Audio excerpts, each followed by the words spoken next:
এই ভিডিওতে আমি ত্রিপুরার সম্বন্ধে কয়েকটা জিকে আলোচনা করব। তো ভিডিওটি তোমরা প্রথম থেকে একদম শেষ পর্যন্ত দেখবে। আর যারা নতুন অবশ্যই আমার চ্যানেলটি সাবস্ক্রাইব করবে। তো দেখো, আজকের প্রথম প্রশ্নটি হলো, দেখো, নীলমহল প্রাসাদটি কোথায়? তো আমরা এটা সবাই জানি। তাহলে সোনামুড়া মহকুমার মেলাগড়ে রুদ্রসাগরে নীলমহল অবস্থিত। এরপরের কোশ্চেন হলো, দেখো, ত্রিপুরার প্রধান দুগ্ধ সরবরাহ কেন্দ্রটি কোথায়? মানে যেখান থেকে মেন দুধ সরবরাহ করা হয় ত্রিপুরার অন্যান্য জেলাগুলোতে। তো সেটি অবস্থিত হলো ইন্দ্রনগরে, আগরতলার ইন্দ্রনগরে। ঠিক আছে। এরপরে প্রশ্নটি হলো, ত্রিপুরা রাজ্যের কত শতাংশ বনভূমি? তাহলে দেখো, এটার আনসার হবে আয়তনের প্রায় 59% হলো কি বনভূমি, কিন্তু বর্তমান দিন দিন এই শতাংশটা কমছে। ঠিক আছে। এরপরের কোশ্চেনটি হলো, ত্রিপুরার বনরক্ষী প্রশিক্ষণ কেন্দ্রটি কোথায়? তাহলে বনরক্ষী প্রশিক্ষণ কেন্দ্রটি বিশালগড় বনরক্ষী প্রশিক্ষণ কেন্দ্রতে অবস্থিত। দেখো বন্ধুরা, বিশালগড় মহকুমার সিপাহী জেলা। তাহলে বিশালগড় মহকুমার সিপাহী জেলা অবস্থিত। ঠিক আছে। এরপরের প্রশ্নটি হলো, ত্রিপুরা রাজ্যে কয়টি অভয়ারণ্য আছে ও কি কি? তো মেইনলি ত্রিপুরা রাজ্যে 4টি অভয়ারণ্য আছে। প্রথমটি হলো, দেখো, সিপাহী জেলা অভয়ারণ্য, তৃষ্ণা অভয়ারণ্য, গোমতী অভয়ারণ্য ও রোয়া অভয়ারণ্য। ঠিক আছে। এরপরে দেখো বন্ধুরা, পরের প্রশ্নটি হলো, ত্রিপুরার কোন অভয়ারণ্য গন্ডার আছে? আচ্ছা, গন্ডার পাওয়া যায়, তাহলে কোন অভয়ারণ্য? সিপাহী জেলা অভয়ারণ্যে। এরপরে হলো বন্ধুরা, বাইসন বা ইন্ডিয়ান গোর ত্রিপুরা কোন অভয়ারণ্য রয়েছে?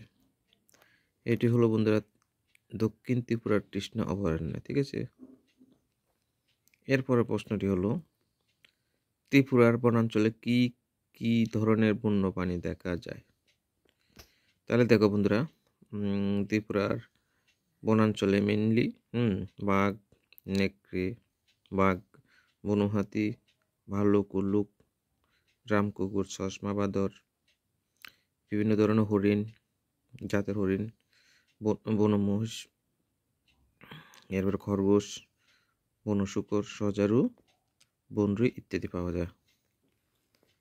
এরপরে দেখো বন্ধুরা, ত্রিপুরার বনাঞ্চলে কি কি পাখি দেখা যায়? তাহলে দেখো, এটার আনসার হবে তোতা, ময়না, শ্যামা, দোয়েল, বুলবুল, সারস, বঙ্করাজ, ধনেশ, ঘুঘু, ডাউক, বনমোরগ ইত্যাদি ধরনের পাখি দেখা যায়। এরপরের প্রশ্নটি হলো, ত্রিপুরার কোথায় ফসিল পার্ক গড়ে ওঠার সম্ভাবনা রয়েছে?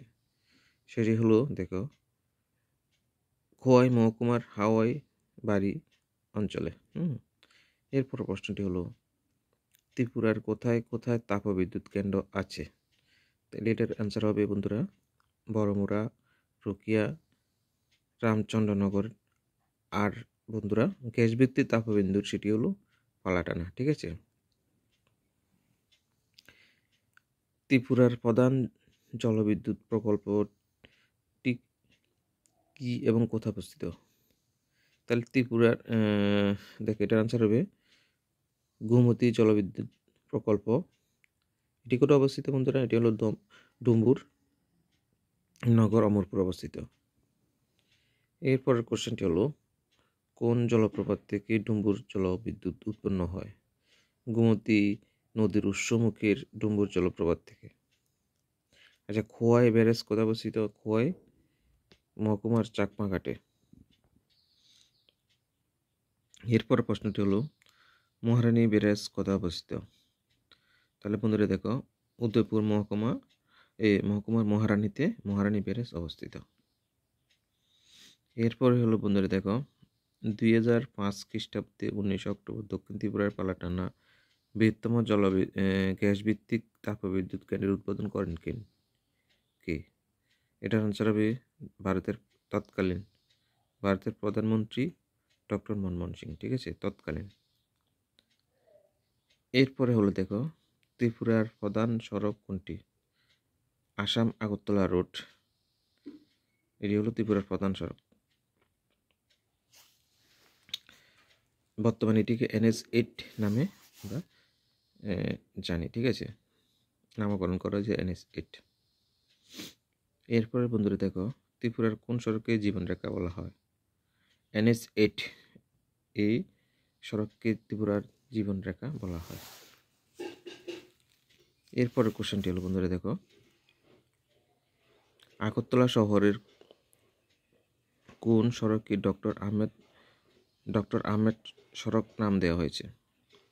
তাহলে এটার আনসার হবে ONGC কমপ্লেক্স থেকে বিবেকানন্দ রামকৃষ্ণ মঠ পর্যন্ত সড়ককে ডক্টর আম্বেদকর সড়ক নাম দেওয়া হয়েছে। এরপরের বন্ধুরা পর প্রশ্নটি হলো আসাম আগরতলা বর্তমানে NH8 সড়কের উপর প্রধান স্থানগুলো কি কি? রেশমবাগান, খয়েরপুর, রানীর বাজার, মোহনপুর, জিরানিয়া, চম্পকনগর, বড়মুড়া তাপবিদ্যুৎ কেন্দ্র, তেলিয়ামুড়া, আমবাসা, মনুঘাট, কুমারঘাট, পেঁচারতল, পানিসাগর, বাগবাসা, শনিচরা, চোরাইবাড়ি ইত্যাদি। এরপরে কোশ্চেনটি হলো বন্ধুরা আগরতলা সাব্রুম সড়কের উপর প্রধান স্থানগুলো কি কি? তাহলে দেখো আমলিঘাট, শেখেরকোট, বিশালগড়, চুরিলাম, বিশ্রামগঞ্জ, বাগমা, উদয়পুর, বাইগড়া, শান্তিরবাজার, জোলাইবাড়ি ও মনুবাজার। এরপরে বন্ধুরা দেখো